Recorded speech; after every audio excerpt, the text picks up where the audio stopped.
All right, gang, Joe Gonzalez here, and today I am going to dispel the myth of how businesses are built, including my business and including any traditional business, okay? So first thing, what we want to do is understand how a business is started.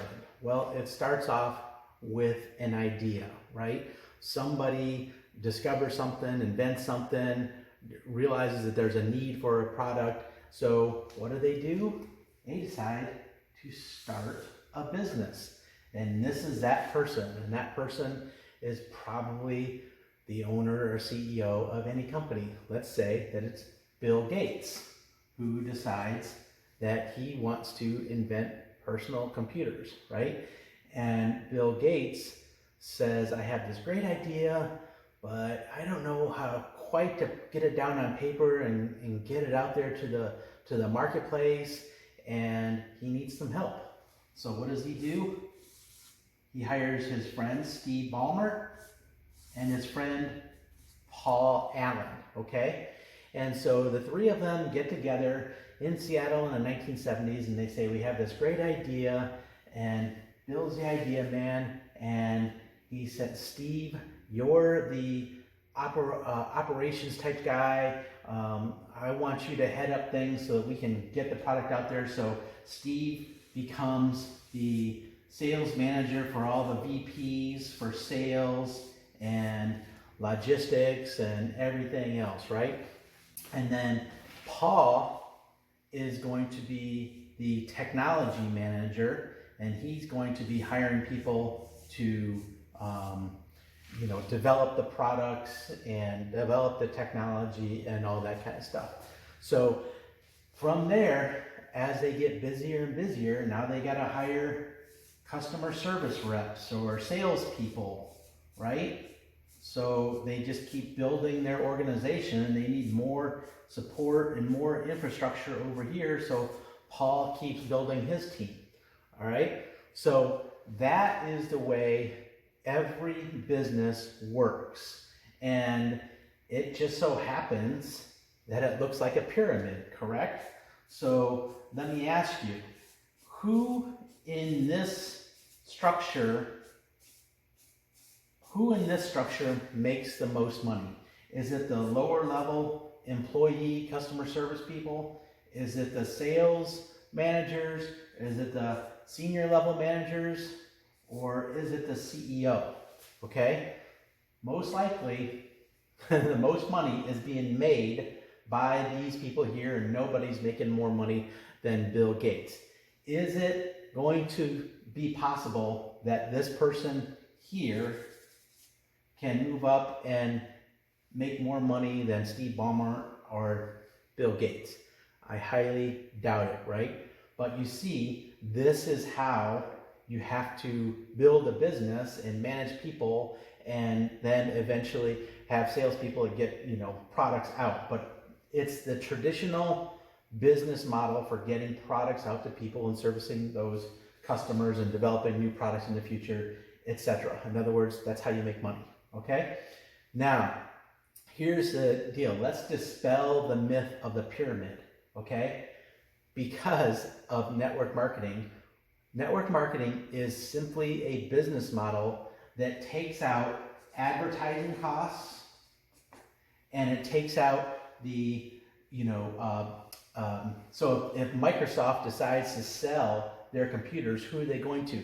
They're going to distributors, so they got to go to wholesalers. So they're going to wholesalers who eventually put it on the shelf with the retailers like Best Buy.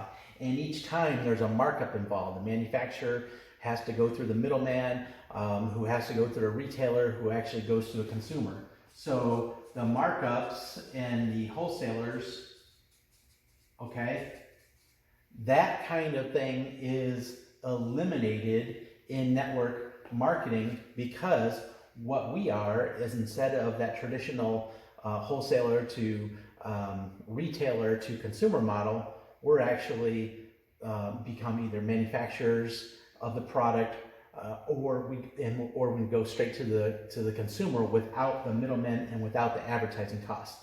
The middlemen and advertising costs gets translated back into commissions out to the wholesalers, which are the reps. In other words, reps are distributors. They're not necessarily, what are these people? They're sales people, they're sales employees. Reps are distributors. Okay, does that make sense so far? Now, here's the other thing you got to understand that it's not possibly a pyramid with what we do. Okay, I'm gonna draw this line down here for now. But the fact of the matter is, a pyramid is when no product exchange is taking place. In other words, there's no computers involved, no selling of computers. It's just money that's being filtered from here down, and then the people down here get left holding the bag, right?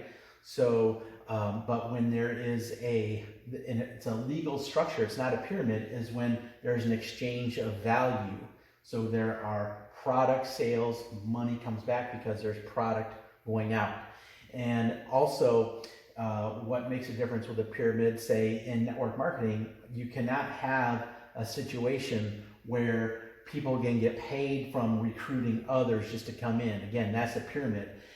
The only payments can be tied to product sales. So there might be a sign-up fee that gives you rights to sell products, but the person that signed you up in that is not able to get paid just off of that sign-up fee. There has to be product movement involved, okay? So that shows you that it's not a pyramid, okay? Now here's the other thing. Again, I'll go back to the point. Do you think that in a pyramid, the employee could make more, or do you think in a traditional business model, the employee is going to make more than a CEO? Okay, the answer is probably not likely, okay? But in our business, let's say that this is me and I signed up, right? But I signed up with somebody else, okay? And it doesn't matter where we're placed in this. What only matters is how big of a distribution system we ultimately build, okay? So if I build a distribution center like this that ends up selling 5,000 units per month, and that equals $50,000 in volume, retail volume per month, I'm going to get paid a commission based off of that, okay? I'll get paid a bonus based off of my entire organization's volume, okay? But let's say that this person comes in 4, 5, 6, I mean, we came into a business with 50,000 people and it grew to 500,000 and we passed, 48,000 people, you know what I'm saying? And all the other ones, because what if this person decides to just explode it with 10,000 units per month in their business? Their organization, for what they're responsible, is 10,000 units per month. So they actually have $100,000 in sales. The only thing that determines what somebody gets paid is how much organizational volume that person does. So it doesn't matter if you're here, it doesn't matter if you're here or you're here. It's what the distribution system that you have formed yourself between the number of customers that you have in your organization, the number of representatives or distributors you have with you in your organization, and how many customers they have.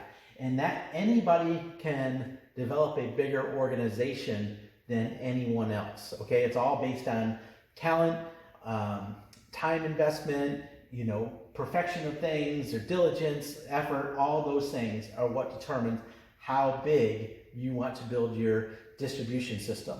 So I just wanted to point these things out, and this is why we are called distributors as opposed to salespeople or sales reps, because each one of these are our own businesses, and that's how we can end up,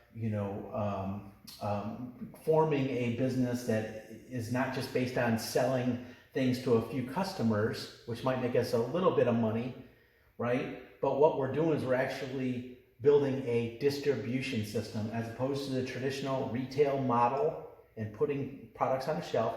We're building out a distribution and a franchise-like system. If you'd like to learn more about how to do that, I have a very simple webinar that explains all of this and what we're doing. So if you'd like that information, just go ahead and comment below and I'll get that webinar to you. Thanks a lot.